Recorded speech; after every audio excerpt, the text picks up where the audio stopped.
नितांत संत हे एकनाथ महाराज आहे. राजयोगामध्ये ज्यांचं जीवन आहे त्यांच्या घरी कथा असायची. 12 महिने रामायण भावार्थ रामकथा चालायची, भागवत कथा. आणि जेवढे श्रोते त्या पैठण क्षेत्रामध्ये गोदावरी मातेचं स्नान करण्यासाठी तीर्थाला तेवढे सगळे वारकरी शांती ब्रह्म एकनाथ महाराजांच्या घरी मुक्कामी असायचे. पंचक्रोशीतील गावातले सगळे भाविक भक्त रामकथा भागवत कथा ऐकायला नाथ बाबांच्या घरी पैठणला राहायचे. आणि ते भागवत ऐकल्याच्या नंतर रामकथा झाल्याच्या नंतर दररोज त्या श्रोत्यांना काय जेवणाचं भोजन असेल तर दररोज पुरणपोळी असायची. एवढं वैभवाच्या शांती ब्रह्म एकनाथ महाराजांचं जीवन आहे. एकीकडे राजसत्ता ही त्यांच्या हातात आहे आणि एकीकडे ब्राह्मण होते, धर्मसत्ता ही त्यांच्या हातात आहे. त्या शांती ब्रह्म एकनाथ महाराजांचं जीवन पाहिलं. एकाच भावकीच्या माणसाला कळालं एवढे मोठी कीर्ती आहे नाथ बाबांची.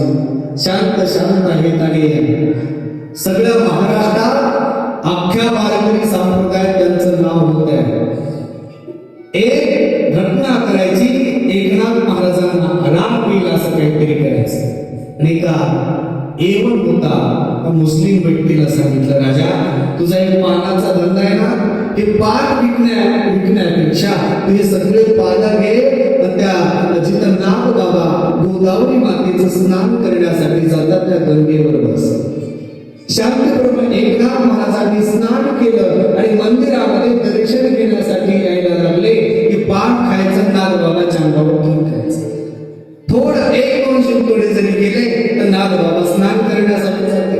आणि असं एवढ्या वेळेस करायचं जोपर्यंत एकनाथ महाराजांना राग येणार नाही, क्रोध येणार नाही, तेवढ्या वेळेस हे काम करायचं.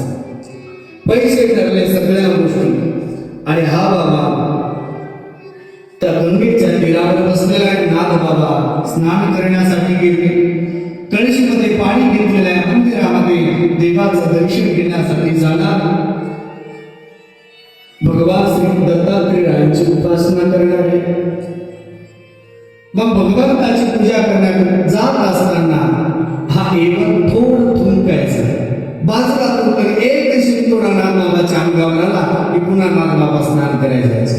असं अनेक बरेच वेळ झाले. बघता बघता 108 वेळेस नाथ बाबाच्या अंगावर थुंकला. 108 वेळेस थुंकल्याच्या नंतर या येवणाच्या वाणीतला थुंका संपला.